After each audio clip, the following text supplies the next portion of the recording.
Hey guys, Harsh here, back in the video. So today I have another Burago unboxing for you. So in this video I'll be unboxing the Ferrari F175, and obviously, as you know, this is from the Formula 1 2022 season, in which they redesigned the whole surface or the aerodynamics part of the car.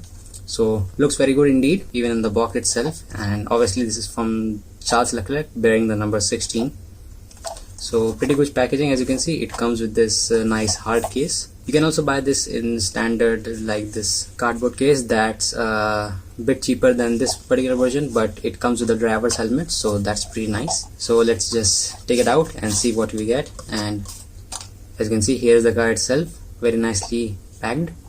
So let's just open it up, and would you look at that, very nice, as you can see, with all the wheel colors and all that stuff. And it is just held by the single screw over here, as you can see. So let's quickly remove it and see the model itself. So here is the model, as you can see, and with first impression, I mean, the red combination and with the yellow tires and this white logo makes it look very neat indeed. So as always, let's start with the front wing. So as you can see, we have I think this is a carbon fiber finish look given to the front wing, so I'm not sure, but it does look very nice.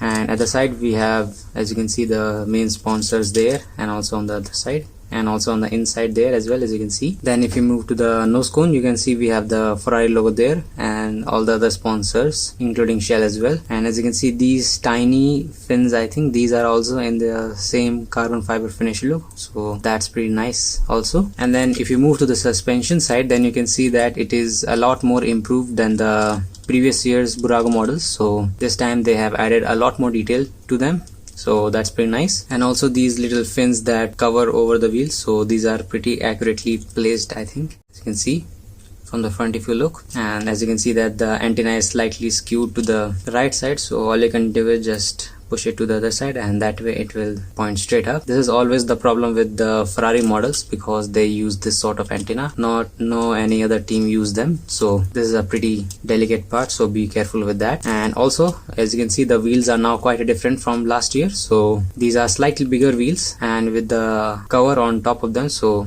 this makes the build a lot cleaner. And obviously these are medium compound tire with the yellow ring, as you can see. And also on the inside, as you can see, we have the yellow ring all around the tire, also on this side. So this is another detail that they started to add this season car. So in previous models, the ring around on the inside of the tire was not present, so that was pretty disappointing. But now that they have added, so I think for the price of this model, I don't think they can add any more details further.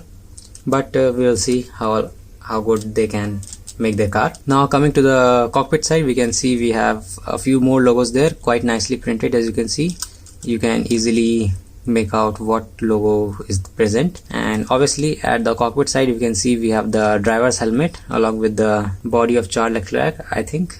I mean, who else will be in the car?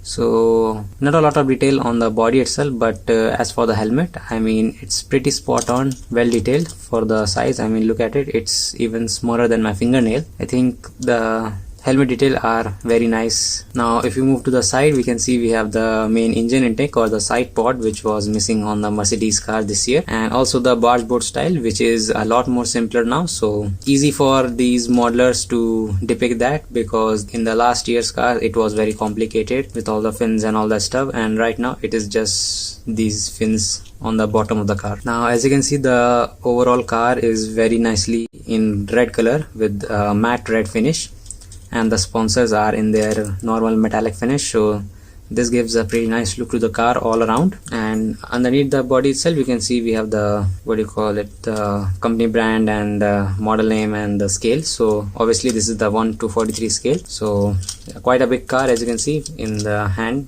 as you can see, but still it is quite small, so it is easy to place on your desk or wherever you like, or display it in a cabinet. Now moving on, we can see we have a few more logos there, and also underneath the side panel over here, you can see we have quite a few logos as well. So total of 5 there present. And I think, yes, the camera is not picking up the details of this particular section, but I think I am able to read these, so that's a plus point. And also the Snapdragon logo on the bargeboard side over here, which is also quite nicely painted. Then Moving on to the back suspension, as you can see, it is also very nicely detailed. A huge improvement from last year's car. So good to see that Burago is taking some steps to improve their build quality all around. So you can see we have another number 16 written on the very back of the car, also on the left side as well. And then comes the back wheel, and from here we can see that these back wheels are a lot thicker than the front wheel. So as you can see, this is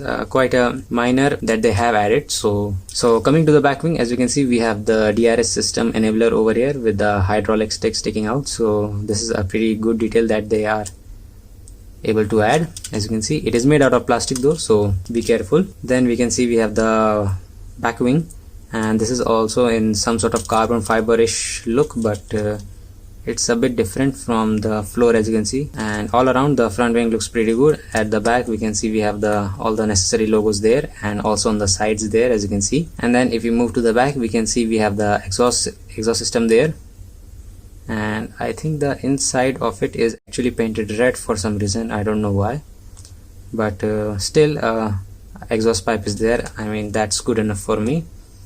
And also, and if you look at the back of this car, you can see we have the black back tail light over here, as you can see, which glows red in the rain or when the car battery is charging. And this time I think they can add a lot more detail here, because they are not individual LED prints on this particular side. It's just a flat block sticking out. So probably in the next year's model they can fix that, or even in this year's model, but only time will tell. And as for the diffuser, I mean, it's just non-existent for me, so only these two fins are just sticking out. But all in all, a pretty nice model to have. It is pretty heavy as well. It is although a full die-cast model, but there are some plastic parts, such as this particular fin over here. I believe Burago don't make this in metal in any of their models, so you have to watch out for that. And also the front wing, it's quite flexible, as you can see. No chance of breaking it, because it is so flexible that it can bend in all sorts of direction.